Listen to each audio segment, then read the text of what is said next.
Welcome to the Quantum Couch. Steven, JT, Bruce, take a seat, take a seat, take a seat. Welcome to the Quantum Couch. What is going on, everybody? This is JT from the Quantum Couch, and as you can see behind me, I'm currently on vacation, but that doesn't stop me from going to the movies. And this week, while on vacation, I went to go see Masters of the Universe. And this is my spoiler-free reaction and thoughts on the film. Look, going into the film, I knew little to nothing about the universe and the IP in itself. I missed out on that window from when it debuted to when other things came into my life. I was born in '93, so I did miss that window. But as a fresh new fan now, I can tell you guys, this movie was awesome. I had so much fun with it.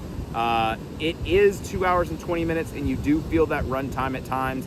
The pacing is a little off at some points in the movie. Some of the jokes don't land, but when they do land, it'll make you laugh. The action was awesome. The story was kind of, predictable, but you have to have that for new fans like myself. I needed to know how He-Man grew up. I had to know how he got back to his own world. So yes, I understand that it can get predictable, but for my sake as a new fan, I needed to know that. But look, the action in this was phenomenal. Some of the cinematography in this looked so good, and I was astounded. And I gotta tell you guys, there's one character that stole every scene, in my opinion, and that would be Skeletor. And if you know who is the actor behind Skeletor, gotta give a shout out to Jared Leto. It sounds weird, I know, but hey, shout out to Jared Leto. He did an incredible job as Skeletor. Like I said, he stole every scene that he was in. That leads me into the acting. The acting was also really good. I really enjoyed it. As a new fan, I want to see more. I want there to be a sequel. I want there to be spin-offs. I want to see more, maybe TV shows. I don't know, but give me more Masters of the Universe. Give me more He-Man. Give me more Tila. Give me more something from this universe. I know it might not do the greatest in the box office. I don't care. I want to see more of it.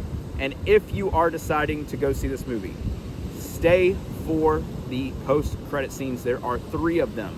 If you're a fan of this universe, you probably can guess what they are. But as a new fan, I was excited to see the hope for the future. That will do it for my spoiler-free reaction. Steven, what did you think of the movie? How's it going, everybody? This is Steven with the Quantum Couch, and I just came here to give you guys my honest review of Masters of the Universe, because as someone who went into this movie blind, I didn't really know much of the stories. I'm not an expert in this franchise, and I never want to claim to be. But I just got to say, this movie made me a fan. It made me want to learn as much as I could about the characters and the stories. I'm going to go back and start watching the series in the 80s because it did such a great job at making me care about some of these characters and wanting to know more of the stories.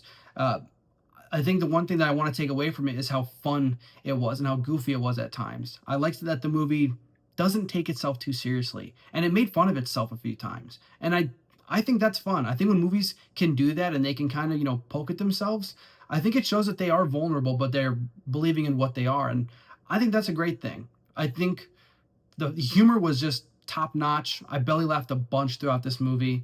The action was impressive. The Skeletor and He-Man fight, I thought, was probably the best thing we got in the entire movie. The camera work in that was amazing. It had some, anime-styled flair to it, especially with the way that the cameras was moving. So overall, it was such a good time. For me personally, I was saying this on the podcast. If you haven't heard it, please check it out. But I was telling JT how I think that this is probably better than Mandalorian and Grogu, especially for being the summer blockbuster. And I really hope that this movie gets the attention and the praise that it deserves, because after the opening weekend, it's not doing the best, and we don't want to have another Dungeons and Dragons situation or another Ready Player One situation where the audiences just don't show up for the movies and the studios decide not to bank on the sequel when fans who saw the movie absolutely loved it and praised it for what it was. So for me, I'm a huge fan of this now.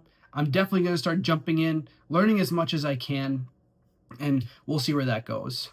The one quick thing I did want to mention about the movie that I thought was just absolutely impressive was Jared Leto as Skeletor. And I know when a lot of people saw that teaser when it first announced him as Skeletor, people were not happy. People were like, "Oh, great! It's another movie that Jared Leto's going to come in and just absolutely ruin a character." But no, he killed it. He was a scene stealer in this movie, and he was so funny at times, and he was also pretty, menacing too. I mean, his look is impressive. I think he's the best looking character in the entire movie, other than He-Man himself and Man at Arms, because I love Idris Elba.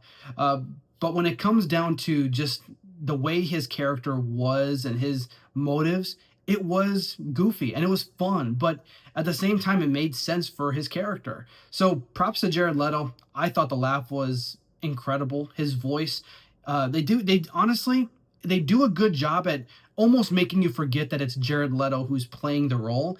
There is quite a few Jared Leto mannerisms in there, and sometimes you can hear it in the voice just a little bit in the way that he talks, but it doesn't take you out of the movie at all. So I'd say go into this movie with just an open mind. And if you're a fan of the franchise and you have been for a long time, obviously you have a lot more say than I do in this whole thing. But I would just say that everyone should give this movie a shot. It's a lot of fun. It's super entertaining. And for me, it's a 4.5 out of 5. I enjoyed this so much. It's already one of my favorites of 2026. And I can't wait to see where it goes from here, because there are two post-credit scenes, one mid-credit scene. So definitely stay tuned and watch those if you go see it in the theaters, because it sets up that, maybe they're not done yet. But I want to know what you guys think in the comments down below. If you liked the movie, let us know. If not, I totally get it. But I appreciate you spending your time with us here on the Quantum Couch, and I hope you guys have a great rest of your day. Welcome to the Quantum Couch. Steven, JT, Bruce. Take a seat, take a seat, take a seat. Welcome to the Quantum Couch. Steven, JT, Bruce.